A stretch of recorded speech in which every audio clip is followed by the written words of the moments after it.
obviously not the outcome you guys are looking for in your final home game, but when you kind of look back on your CSU careers as a whole, what's going to stand out the most to you? What do you appreciate the most when you miss? I think I'm going to miss just being around the guys here. I think there's something really special here. I know the results don't really show that, but I think internally there's something good going on. And I think that, that's what I'll look back on the most is that, the camaraderie between the guys and the guys that we have here that stayed, it's a strong bond. And I think that that's the most important thing I'll look back on. Records and awards and everything, they're one thing, but the bond you have with your teammates and the guys around you is what I won't forget. For me, I think just being at CSU, man, this is the best 4 years I've had. I love CSU.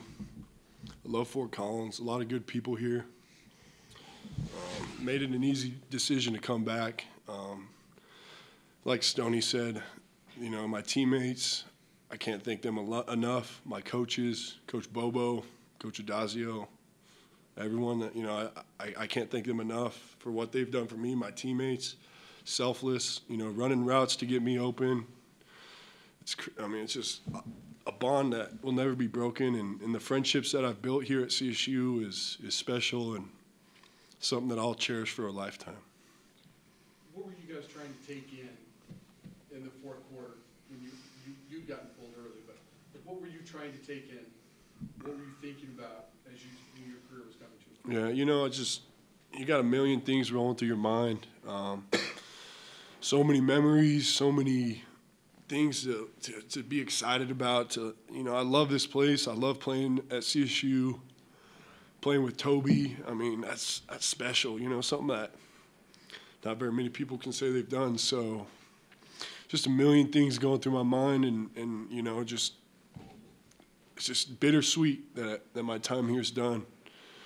I wish I could play here forever, but it's my time to leave. And I love this place. I love Fort Collins. I can't express that enough. I'm very thankful I came back. It's been a privilege and an honor to wear the green and gold the last 4 years. So. Trey, kind of started with a breakout sophomore year for you in 2019. Never looked back. Just what did you really focus on, prioritize over the years to progress so steadily? Yeah, I've been very fortunate with the coaches and the teammates that I've had. Coaches put me in a lot of positions to make plays. Without those guys, trusting and believing in me, none of this happens. And I had a good sophomore year. Junior year, it kind of stunk because we had 4 games and it was COVID. But I'm just thankful for this year. I stayed healthy. I'm very thankful for the other tight ends, the other receivers, all those guys. There's a lot of stuff behind the scenes that y'all don't know. Like, these guys run routes to get me open. They know they're not getting the ball, but they're running 100 miles an hour to get me open, and that's something that is just special. And I'm beyond thankful for all my teammates, all my coaches, my offensive coordinators. It's just an honor. I'm just so much just going through my mind. It's crazy. My time here's done, but man, I just love this place. How does it sit in your mind? Your final play is that fake punt. Yeah, I never knew that. I knew we had it in the bag, but I didn't think they were gonna call it. And I was shutting down, and then Goody's like, "Hey, we're calling the fake punt." I was like, I probably got one more play in me, So I went out there, I ran the fake punt. It was like picture perfect. These guys all went to the right.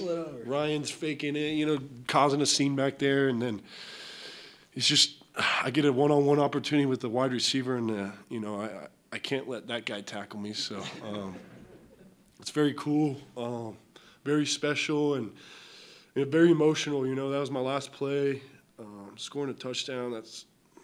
There's no really better way to write up a end of a career. So it's very special, and I'm so thankful for all those guys, and yeah. Trey and Ryan, you guys know if you're playing enough games and see enough games, you'll see everything. I've never seen an FBS coach ejected in a game for any. What were you guys thinking, and what was your view of that, and how you guys something that never happened here Yeah, I mean, passion. That's the word I got for it. Coach Dazio's passionate. He's a competitor.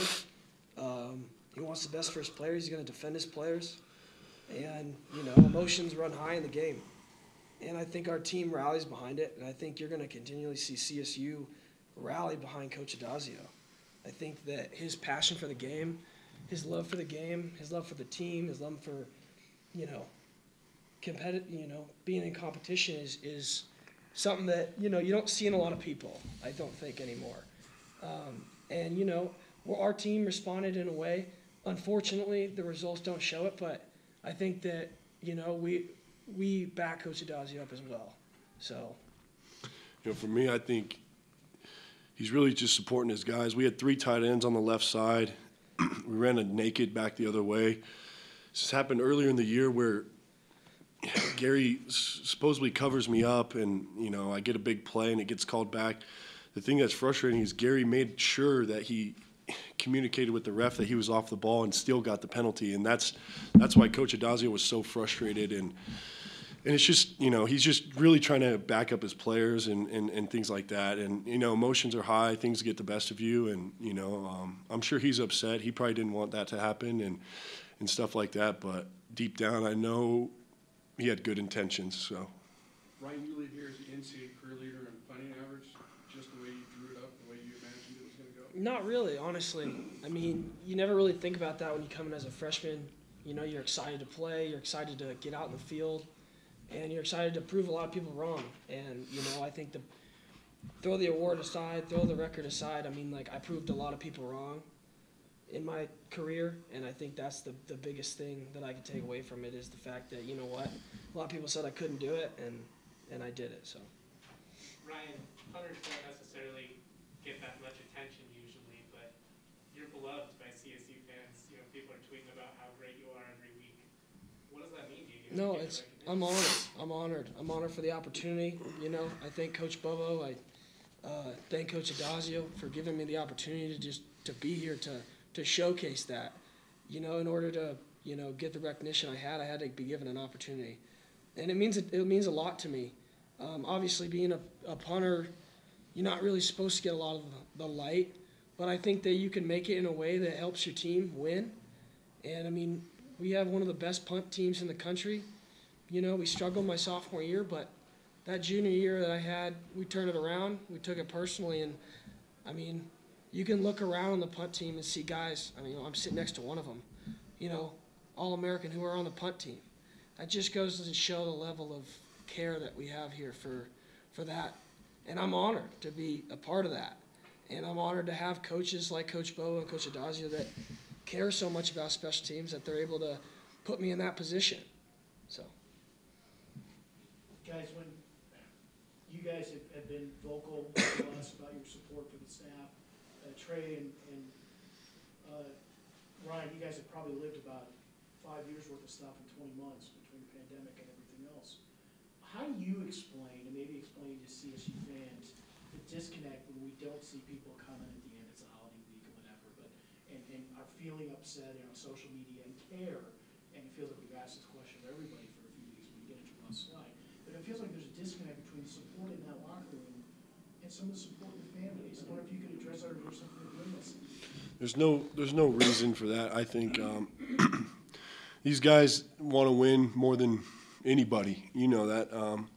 These guys want to win. The coaches want to win. It's not like we're trying to lose. So Coach Adazio and his staff have countless hours that they spend in here. It's just too many mistakes. What it boils down to, we had 5 turnovers today. You're not going to win a football game with 5 turnovers. Ever. You could be Alabama. You're not going to win a football team. You're not going to win a football game with 5 turnovers. So, too many mistakes. But one thing I know is Coach Adazio is true to his word, and he's building the program here. He's been a head coach for a long time. I have full trust and faith in what he's doing. He's building the foundation from the ground up, and that's what you got to do. You come in as a new coach. It's hard. A lot of changes have to be made, and he's done that. And I have full support in Coach Adazio, and I'm truly excited to see where this program goes, because I know what he's capable of doing, and I know his intentions are good, and I'm excited to see where this program goes.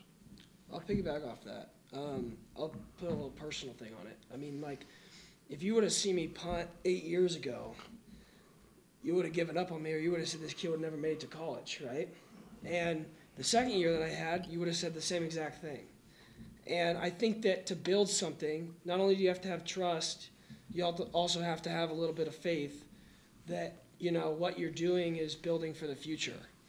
If I would have, seen my film from 8 years ago and said, wow, I suck, and then just dropped the football, well, I wouldn't be sitting in this seat today. So I think that you have to have a little bit of faith, because things take time to build. And when there's so many moving parts, like Trey said, we had too many mistakes today, things have to settle. And, you got to let things build. And so that's what I have to say about that.